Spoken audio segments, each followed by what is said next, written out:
Assalamualaikum warahmatullahi wabarakatuh. Selamat pagi kelas 11 IPA. Kembali lagi kita belajar matematika peminatan. Baik, untuk pertemuan hari ini kita akan belajar pertidaksamaan eksponen. Karena kalau minggu lalu kita sudah belajar persamaan, nah sekarang kita belajar pertidaksamaan eksponen.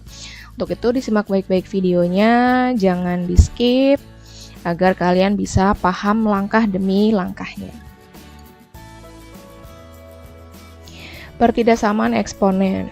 Dia bentuknya hampir mirip sama persamaan, hanya saja kalau pertidaksamaan eksponen itu punya ciri-ciri ada tanda kurang dari, lebih dari, kurang dari sama dengan, dan lebih dari sama dengan. Jadi bedanya hanya di sini. Contohnya, nah seperti ini. Kalau misalnya persamaan eksponen tanda di sini sama dengan, nah kalau pertidaksamaan tandanya tinggal diganti dengan kurang dari atau lebih dari. Nah, kalau untuk langkah-langkah pengerjaannya juga hampir sama dengan persamaan eksponen. Terus, ada bedanya. Yang kedua adalah, kalau misalnya bilangan utamanya lebih dari 1, nanti tanda ketidaksamaannya tidak berubah. Dan kalau misalnya bilangan utamanya itu ada di antara 0 dan 1, maka tanda ketidaksamaannya berubah. Yang tadinya di soalnya lebih dari, jadi kurang dari, atau yang tadinya kurang dari jadi lebih dari, seperti itu. Contoh yang pertama, tentukan himpunan penyelesaian yang memenuhi pertidaksamaan 3 pangkat 5x dikurangi 2 kurang dari 27. Ingat, langkahnya sama seperti persamaan. Kita tulis dulu soalnya. 3 pangkat 5x dikurangi 2 kurang dari 27. Nah, yang sebelah kiri bentuknya sudah bilangan berpangkat, tapi yang sebelah kanan belum. Jadi 27-nya kita rubah menjadi 3 pangkat. 27 berubah menjadi 3 pangkat 3. Nah, kanan kiri udah sama-sama bilangan utamanya 3 nih. Dan ingat, karena bilangan utamanya 3, dia kan lebih dari 1. Maka tanda ketidaksamaannya tetap tidak berubah.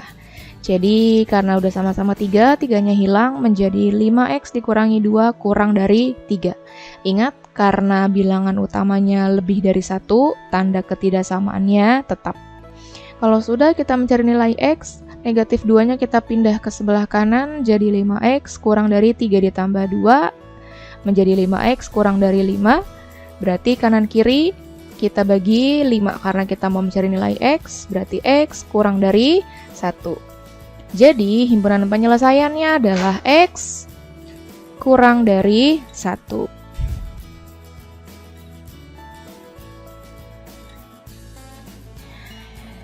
Soal kedua, tentukan himpunan penyelesaian yang memenuhi pertidaksamaan akar 5 pangkat 3x ditambah 5 kurang lebih dari sama dengan 125. Kita tulis dulu. Lalu yang sebelah kiri kan soalnya bentuknya akar, yang sebelah kanan bilangan biasa, maka kita rubah yang akar menjadi pangkatnya kita tambahkan per 2, yang sebelah kiri 125 kita rubah menjadi 5 pangkat sekian. Yang sebelah kiri 5 pangkat 3x plus 5 tambah 2, yang sebelah kanan 5 pangkat 3. Oke. Ini bilangan utamanya 5, yang artinya dia nilainya lebih dari 1. Maka tanda ketidaksamaannya tetap. Maaf, ini harusnya 5 ya, bukan 3. Oke. Berarti sisa pangkatnya 3x tambah 5 per 2 lebih dari sama dengan 3. Per 2-nya kita pindahkan ke sebelah kanan, kita kalikan ke sebelah kanan langsung menjadi 3x plus 5 lebih dari sama dengan 6. Kalau sudah kita mau mencari nilai x, berarti plus 5-nya kita pindah ke sebelah kanan jadi negatif. 3x lebih dari sama dengan 6 dikurangi 5, berarti 3x lebih dari sama dengan 1. Karena kita mau mencari nilai x, berarti 3-nya kita buang, semua ruas kanan kiri kita bagi 3, menjadi x lebih dari sama dengan 1 per 3. Jadi, himpunan penyelesaiannya adalah x lebih dari sama dengan 1 per 3.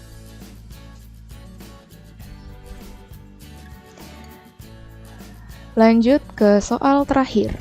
Tentukan himpunan penyelesaian yang memenuhi pertidaksamaan setengah pangkat x kuadrat dikurangi 2x plus 1 kurang dari 1/4 pangkat X dikurangi 1. Kita tulis dulu soalnya. Nah, kalau sudah, kita lihat bilangan utamanya. Yang sebelah kiri setengah, yang sebelah kanan 1/4. Berarti 4-nya ini kita ganti menjadi 2 pangkat sekian. Nah, kalau misalnya bawahnya kita jadi ubah bilangan berpangkat, atas juga. Tapi karena 1 kan mau pangkat berapapun hasilnya pasti 1. Nah, 4-nya kita rubah menjadi 2, dan kita ikuti. Kalau yang bawahnya 2 berubah menjadi 2 pangkat 2, maka yang atasnya juga berubah menjadi 1 pangkat sekian. Karena 1 pangkat sekian itu kan nggak ngaruh ya, hasilnya tetap aja 1. Oke, karena atas bawah sama-sama pangkat 2, maka pangkat 2-nya kita keluarkan, dan otomatis kita kalikan ke pangkat yang di sini. Dan berubahlah dia menjadi setengah pangkat X kuadrat dikurangi 2X plus 1 kurang dari setengah pangkat 2X dikurangi 2. Ingat, ini 2-nya kita kalikan keluar. 2 kali X, 2X, 2 kali negatif 1, negatif 2. Nah, kalau kita perhatikan, bilangan utama di sini adalah setengah. Setengah ini kan di antara 0 sampai dengan 1. Nah, berdasarkan aturannya, yang tadinya tandanya kurang dari, maka akan berubah menjadi lebih dari, dan sisa pangkatnya aja.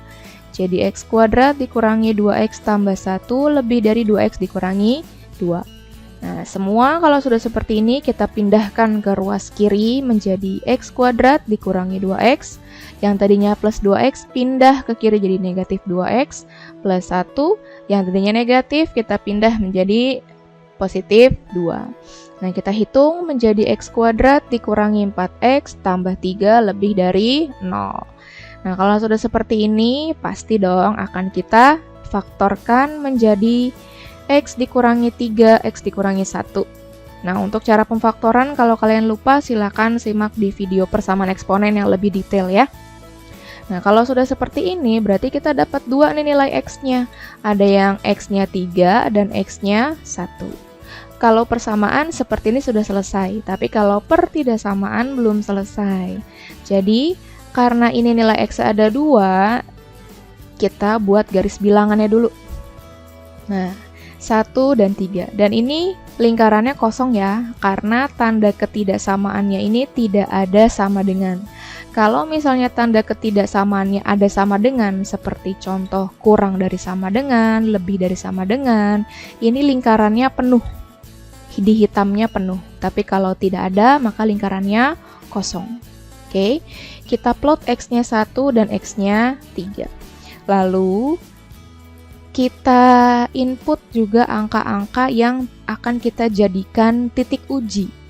Nah, di sini di sebelah kirinya 1 kan ada angka 0, negatif 1, negatif 2 dan seterusnya. Kita pilih yang paling mudah saja, yaitu 0. Nah, yang di tengah-tengah antara 1 dan 3 adalah angka 2, dan yang di sebelah kanan adalah angka 4. Karena kita pilih yang paling mudah saja, atau kalian mau pilih angka berapapun bebas. Titik uji yang pertama adalah 0. Kita ujinya ke sini ya, ke bentuk yang terakhir. Jadi X dikurangi 3, X dikurangi 1. X-nya kita ganti dengan 0 sebagai titik uji. 0 dikurangi 3, 0 dikurangi 1. 0 dikurangi 3 negatif 3, 0 dikurangi 1 negatif 1. Nah, ketika kita kali, mereka hasilnya positif. Nah, maka semua yang ada di ruas 0 ini nilainya positif. Lalu yang titik uji kedua, X dikurangi 3, X dikurangi 1. X-nya kita ganti 2 sebagai titik uji, yaitu 2 dikurangi 3, 2 dikurangi 1. 2 dikurangi 3 negatif 1, 2 dikurangi 1, 1. Ketika kita kalikan, dia hasilnya negatif. Maka nanti yang ada di ruas 2 nilainya negatif. Lalu uji titik yang terakhir 4. Semua kita ganti 4. 4 dikurangi 3, 1. 4 dikurangi 1, 3. Dan hasilnya ketika kita kalikan, dia bernilai positif. Nah, kalau sudah berarti yang titik 0 kita input plus, yang titik 2 kita input negatif, yang titik 4 kita input plus. Oke. Kalau ini sudah, sekarang kita lihat. Ini tanda terakhirnya adalah lebih dari. Karena lebih dari berarti kita pilih ruas yang bernilai positif. Nah, berarti ke kanan dan ke kiri. Nah, yang ke kiri ini artinya X-nya kurang dari 1. Nah, yang ruas kedua, X-nya berarti lebih dari 3 karena arahnya ke kanan. Kalau ke kanan berarti nilainya lebih, kalau panahnya ke kiri berarti nilainya kurang dari. Jadi, himpunan penyelesaiannya adalah X lebih dari 1 atau X lebih dari 3. Nah, sekian dulu pembelajaran kita hari ini. Silakan kalian ulang video ini sampai kalian paham. Atau jika masih belum paham, boleh kalian tanyakan di forum diskusi. Oke, Ibu cukupkan sampai hari ini. Kurang lebih dari videonya Ibu mohon maaf. Wassalamualaikum warahmatullahi wabarakatuh.